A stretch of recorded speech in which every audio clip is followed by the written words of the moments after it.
Hi, I'm Harold Bell, and this is the Legends of Inside Sports and the Way We Were. Here on today's show, I have a special guest here in the studio with me. He's a native Washingtonian, um, really taught at Archbishop John Carroll High School, graduated from D.C. Teachers College, athlete, basketball player, you name it. His first job was teaching in the Alexander school system. Came to Washington, taught in this system. He retired as a supervisor with the Alexander Recreation Department. In 2000, he hooked up and got his own ministry. So now he's serving the Lord. And I would like to welcome to Inside Sports my friend, Mr. Lawrence Brown. Brother Brown, how you doing? Brother Lawrence, thank you. I'm doing fine, Harold. It's a pleasure to be here. Well, man, it's a pleasure to have you. My friend Harold Bell. Yeah. Well, there's a lot going on, and I know you are really in tune with what's going on around us, especially in our community, especially with young people and the struggles of black folks. As we head into 2018, Brother Lawrence, what is the state of America? I don't know if I want to say this on screen, but the state of America is confusion right now. Mm-hmm. Leadership sometimes can get you on track, but that's not really the case right now. Mm-hmm.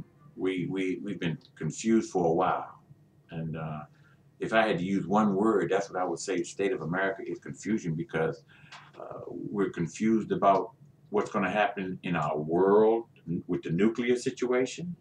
We're confused at what's going to happen in our localities with the black-on-black crime, with all the mass murders and with all the crime. Mm-hmm. And we're confused even in our families, in the home, mm-hmm. and in the neighborhoods because...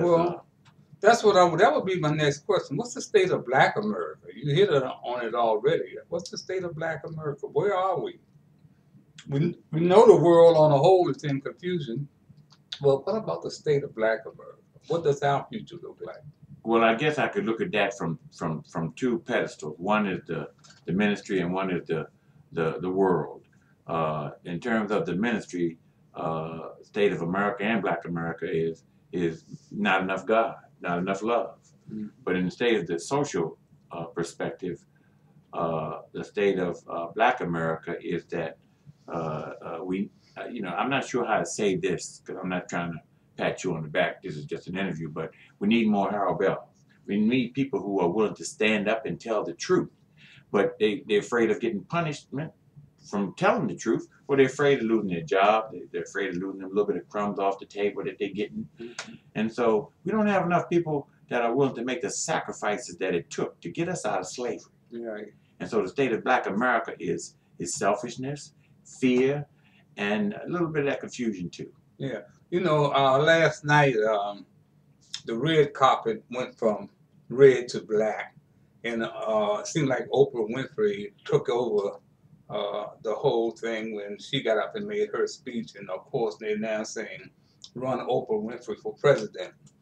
I heard it. And then one of the things she said, truth to power. But does she really mean truth to power? Because when you say truth in this country, they put you behind the 8 ball. So I guess it depends on who's the truth coming from. You know, it's truth to power. But no, not really.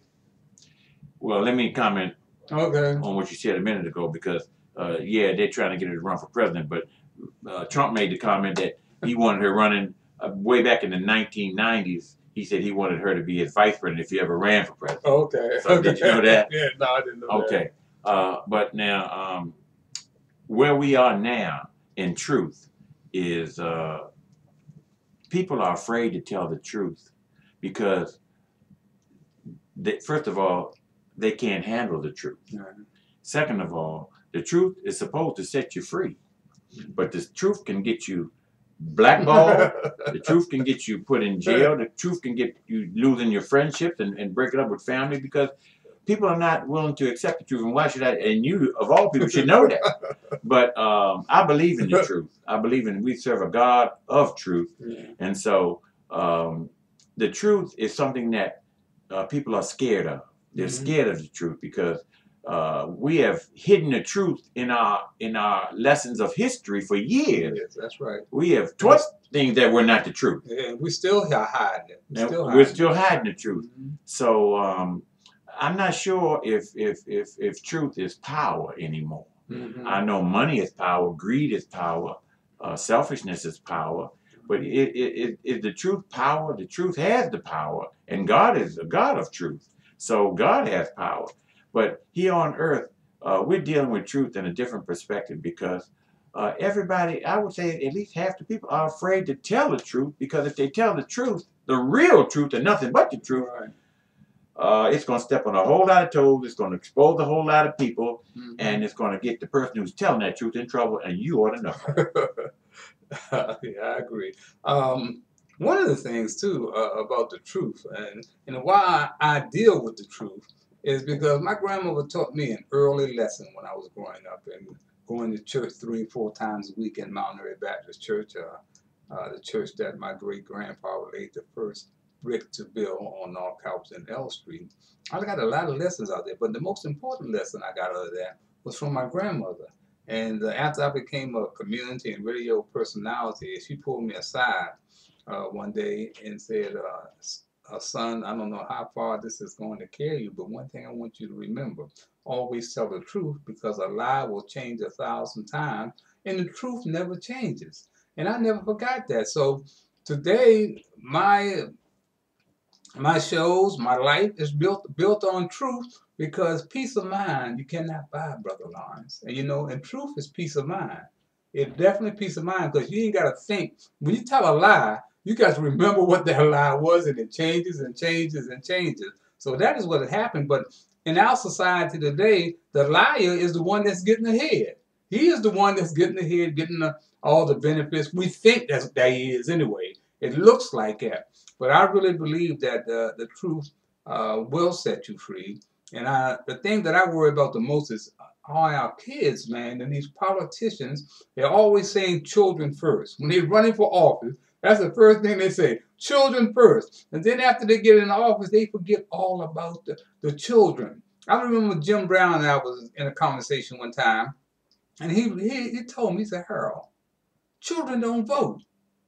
Children don't vote. And I looked at Jim, and I saw Jim in a whole different light after he told me that.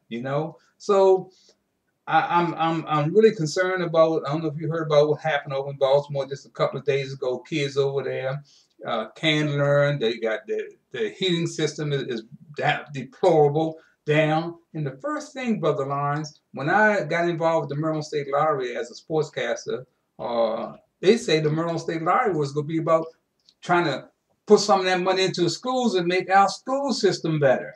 But now they got the schools that are deplorable during this bad weather, and kids cannot learn. And they're talking about doing a GoFundMe to get money for the kids. So, the kids have to be confused themselves. Mm-hmm. Mm-hmm. Well, one thing about that is political correctness. What you hear sometimes may be what the politically correct perspective they want to present, but what the substance is behind that is a whole different story. Mm-hmm. And it turns into lies. Politically correctness isn't necessarily the truth. Right. And so when they're saying something to let you believe or to get votes or to do whatever, that's not necessarily what they plan on doing, number one. It's what they think will get them votes, or what they think is the thing to say in public. But when it comes down to the truth of what they really believe and what they're going to do, it's a whole different story. It takes a lot of courage to tell the truth. It takes a lot of courage. And those were some profound words that your grandmother told you about. If you to tell a lie, you got to tell it 1,000 times, but the truth will always remain the same, because there's only one truth, and that is the absolute truth, and that is the God of truth. So right now, I don't even know who to believe, because there's so many things going out there.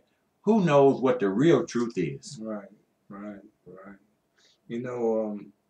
I never thought that when I went away as a freshman in college in Winston-Salem, in 1960, I was in Winston-Salem, and 30 miles away was when those 4 freshmen at North Carolina A&T decided enough was enough, and decided to go downtown and sit at Woolworth department store lunch counter, and they refused to leave.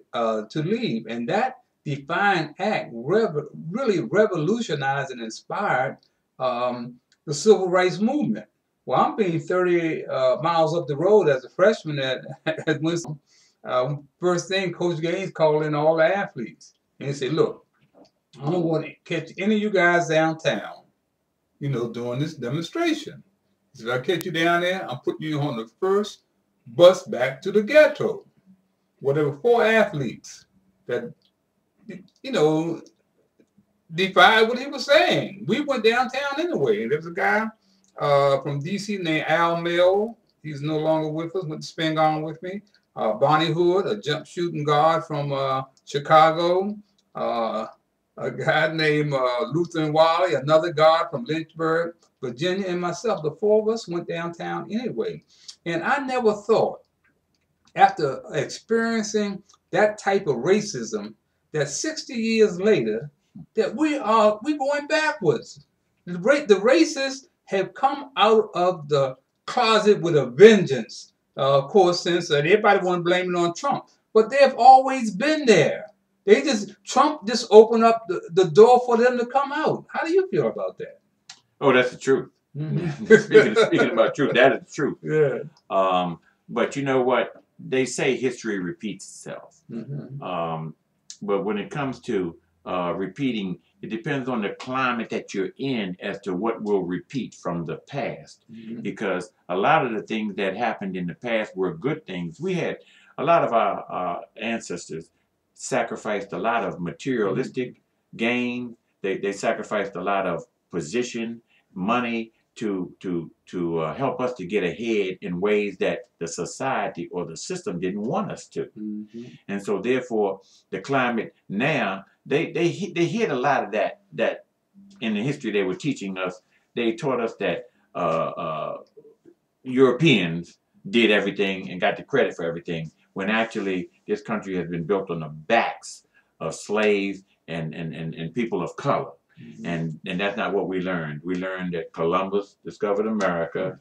We learned that white was right and black need to get back. And unfortunately, that type of systematic learning can be engrossed into your mentality to a point where you may even start to what? Believe it. You may start to believe it. So we got a lot of people that actually came up with a slave mentality, thinking that blacks were inferior. And so the only way they could get ahead was to keep blacks down and do what the whites said. And that's the mentality that is kind of coming back up. They're trying to do what they can to get ahead, even if it means in stepping on my brother. You know, what they say, he ain't heavy, he's my brother. Well, he's heavy, and I'm going to drop him and step on him. That's why it's a crab in the barrel syndrome. Black people are fighting against blacks to get those few crumbs off the table that they're offering. And that's the thing that's happening nowadays. And it happened then because back in the day, slaves who wanted to stand up for their freedom had to sacrifice their lives. Not just a job, not just a fine, not just a little something. They sacrificed their lives so that we could be free. But now, people ain't even trying to sacrifice a promotion. They're not even trying to sacrifice a little bonus that they might get, that we might be free. The thing now is, let me get what I can get to get me ahead. You know, I just got through writing a blog for blackmeninamerica.com and for my blog site, the originalinsidesports.com. And the blog was titled, "What Would Martin Luther King Say to Donald Trump?" And my thing was, I looked at it, it was a guy from CNN that had written that blog out. And I said, well, how about this? What would Dr. Martin Luther King say to Black America and to the black athlete? Because we have dropped the ball. We can't keep putting all this on Trump and white folks. We have to take the blame somewhere down the line. And that's what I look at today, and you watched it yourself, the recent boycott of the NFL, how it got off to this start with Colin Kaepernick, which was, I think, was a courageous gesture on his part, no doubt about it. He was out there by himself except with one teammate. And then, of course, it started filtering around the league. And then all of a sudden, we started losing some of that steam. And then our president came up and made a statement to all the owners to fire those son of a bitches who don't stand up for the flag. And that galvanized the owners, the players, and some fans. But now, what I'm looking at, we're losing that steam again. And Colin Kaepernick has been honored, has been given, which I think was a great award, the Muhammad Ali Courage Award, which I think he deserved. And a couple other people received it. I don't think they should have it because they're playing both sides of the fence. But that is the type of sacrifice that these athletes don't understand that Jackie Robinson made, Paul Robeson made, Jack Johnson made, great track and field athletes like Jesse Owens, Mel Whitfield, John Carlos, and Tommy Smith made, man. Somebody, Muhammad Ali. with no doubt about Muhammad Ali. So the thing is, they have dropped the ball because just what you said, they're so selfish and it's all about greed and look at me. Yeah, that is so true. It's sad but true. We've gotten so into, we don't remember our history, and I'm not even sure if a lot of young people nowadays know that how many lives were given that we can get where we are today. We've been distracted. We've been brainwashed. We've been influenced to actually be our biggest enemy in a lot of situations. Right.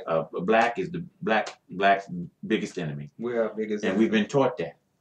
And so we need to have a systematic deprogramming before we can have a optimistic reprogramming. Right. And you can't just always put a good paint over a bad wall because it somewhere around the negative will come out. But you got to sand that wall down, get rid of the spots and fill in the hole, and then paint it so it can become a new wall. And that's what we need to do. We need to have some new walls out here that are really serious about helping black people. Now, I'm not talking about just giving them advantages, but sometimes in order to get things even when they're like this, you got to do a little bit more for one than the other to get it back to where it's supposed to be, because you were doing so much more for the other than the one that it made an imbalance that just it poisoned our whole society, our whole culture. And so now we got to do some deprogramming and reprogramming, because some of us need to have our own mind reprogrammed. Right. You know, you're thinking about our history, and a lot of folks don't know about our history. We were the first pro athletes on the plantation. This started on the plantation, that these slave owners had so much leisure time because black folks were doing all the labor. So they had all the leisure time. So one day this plantation owner saw these two blacks coming in from the field racing each other back to the plantation. And a light bulb went off in his head. He said, wow, how about that? Why don't we have some of our blacks set up races, box each other, ride horses? Because they were great with thoroughbred horses, you understand? And what happened, this turned into plantation competition. And some blacks won their freedom. Some lost their lives in these bouts, you understand? Some plantations were lost. And people don't understand that when I look at the red carpet, they went to the black dresses and everything about sexual harassment. All this started back on the plantation of the slave owner bringing the black slave into his house and making her his mistress right in front of his woman. So this is nothing new. The police brutality that we see going on started from the plantation when slaves started to run for their freedom. They put dogs on them. They had these ropes and everything else. And so as we moved into the modern day system, those same slave chasers became the Ku Klux Klan, and they moved into the police departments. The early police department. And in the government. Yeah, and in the government, man. They went from Ku Klux Klan robes to suits and ties. And you went from the Ku Klux Klan to the FOP, Fraternal Order of Police. That's where the Ku Klux Klan is now. And you're not going to clean up these police departments until blacks stop being afraid of their colleagues. You understand? They're not, and they got to start from the top. And there are a lot of good cops out there, both black and white. We know that. But it's the cowards that are running the police departments. You know, Frederick Douglass said it best. He said, power concedes nothing without a struggle. Mm-hmm. And so when certain races got into power, they weren't just going to say, well, let me share. Because, Mm-hmm. I mean, greed Mm-hmm. is the poison behind that. We're so concerned about getting status, getting position, achieving levels of class, and things that put us above everybody else that we don't want to share. Mm-hmm. Even in families, sometimes they don't want to Right. share. That's But right. we have been systematically brainwashed Mm-hmm. and conditioned in our minds. We need to have a deconditioning before we can have a reconditioning, because we've been taught that it's selfishness. We've been taught that superiority. We've been taught so many things that separate us and make us. And they talk about equality. Mm-hmm. I'm not even sure I know what equality is. Mm-hmm. Certainly, you are not equal in size. Mm-hmm. You and I are not equal in weight. Mm-hmm. We may not even be equal in assets. So Mm-hmm. equality, but fairness is what we're talking about. Where is fairness? Mm-hmm. Social justice. Mm-hmm. Where is social justice? The people that the haves are not willing to share or give up so the have-nots can have more because they're afraid that maybe the have-nots will get a little ahead of them. Right. Right. But that's not God's way. Yeah. And you know, I look at all the natural disasters that we are having. Mm-hmm. And if anybody believes, and I know everybody doesn't, but if anybody believes, then they know that there's a creator that created all this. And you think he doesn't know that we having record-setting floods, tsunamis, earthquakes, all kinds of natural disasters. You think he doesn't know about this? Or is it a sign that he's not happy with what we're doing down here? Right. And he's giving us a message, and we're just ignoring it. Mm-hmm. But we will pay. In the end, we will pay. You know, one of the things when I stop and think about crabs in a barrel and how we have been brainwashed to not believe in each other. We always talk about how the white man hates us, but the problem is we don't like ourselves. You understand? And one of the things we've been taught not to like ourselves. Yeah, we've been taught not to like ourselves, no doubt about it. And just a recent thing I'm quite sure you're familiar with because you're from Alexandria, Virginia. Earl Lord was the first black to play in the NBA. Mm-hmm. And I was one of the people responsible for him getting inducted into the NBA Hall of Fame, along with Red Auerbach and my late friend, Dick Heller, sports columnist for the Washington Post. When Earl brought it to my attention, they had overlooked, his achievements and asked me, hey, put it out there. So I started having these Black History forums and everything, and Red joined in. And since that time, Earl Lord has passed. Yeah. And they're supposed to have this documentary coming out called The First to Play. Mm-hmm. And they came into Alexandria, Virginia, and interviewed some of Earl's friends that he grew up with, and he interviewed me. Come to find out down the line that this was nothing but a scam being put on, and these folks had carried this documentary proposals to the NBA and got players to invest money in it. And one of the ladies doing the research in Alexandria, Virginia, named Char Barr, was not paid. She had checks bounced by this guy, Aqua Saguntu, or whatever his name is, and brought it to my attention. So when I got on it, I brought it to several people's attention in the NBA that they had gone and got money from Tony Parker, Kawhi Leonard, Anthony, Chris Paul, and this guy was bouncing checks all over the place. So you and I, being from the streets and from where we are, we smell a rat right away. So as I put it out there and tried to get some help, people can't say they don't know about it because I send it to the commissioner's office. I sent it to Greg Popovich to let them know that this guy was a fraud. And still, they are supporting this thing that's coming up in February for Black History Month. So I'm saying, man, where do we draw the line? I got major media people, and you know who I know, that I had put this out in front of them. say, man, check on this. But we do not help ourselves because we let guys like this guy, Aqua, keep coming into our community and taking advantage of us. Clint Portis just got beat out of $43 million by his agents. Adrian Dantley got beat out of several $1 million. Sugar Ray Leonard got beat out of. I mean, when do we stop and listen, and where do we draw the line, Brother Lawrence? Well, I hope you're not going to grade me on knowing the answer to that, because that's been a problem for so long.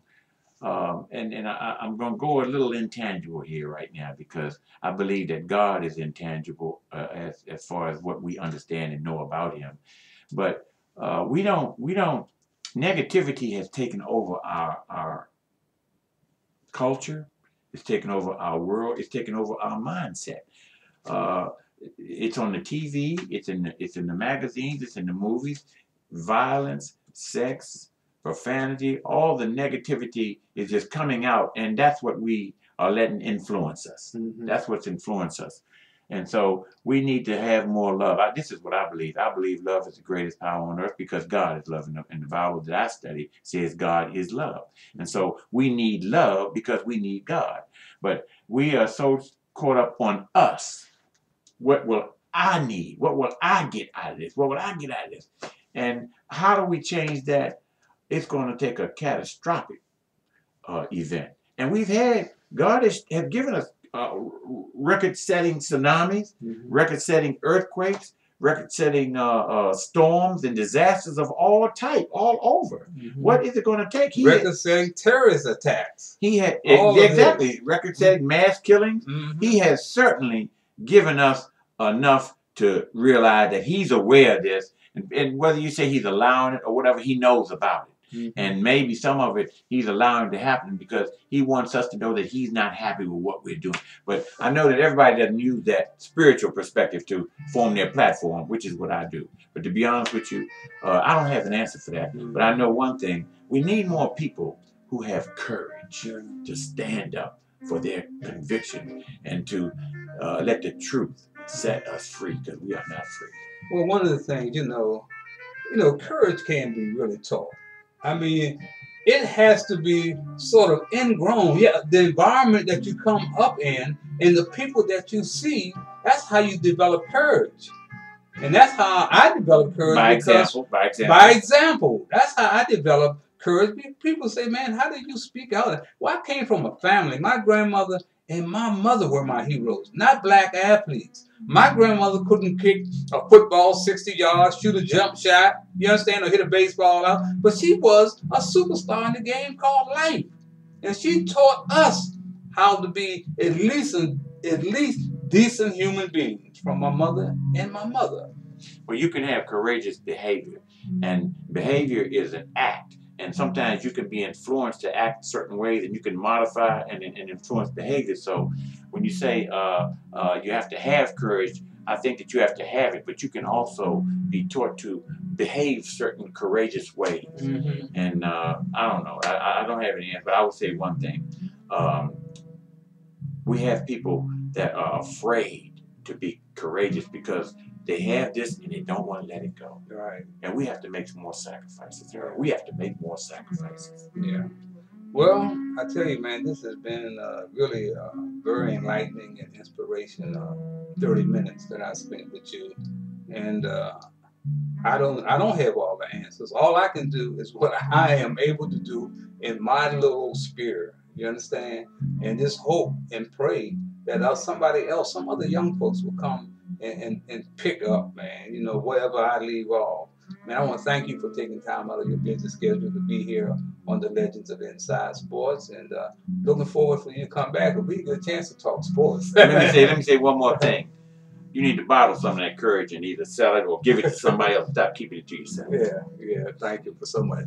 Well, that's going to be it for the Legends of Inside Sports and the way we were. And I just want you to remember that every black face you see is not your brother, and every white face is not your enemy. Until next time, you can color me gone. I'm Harold Bell.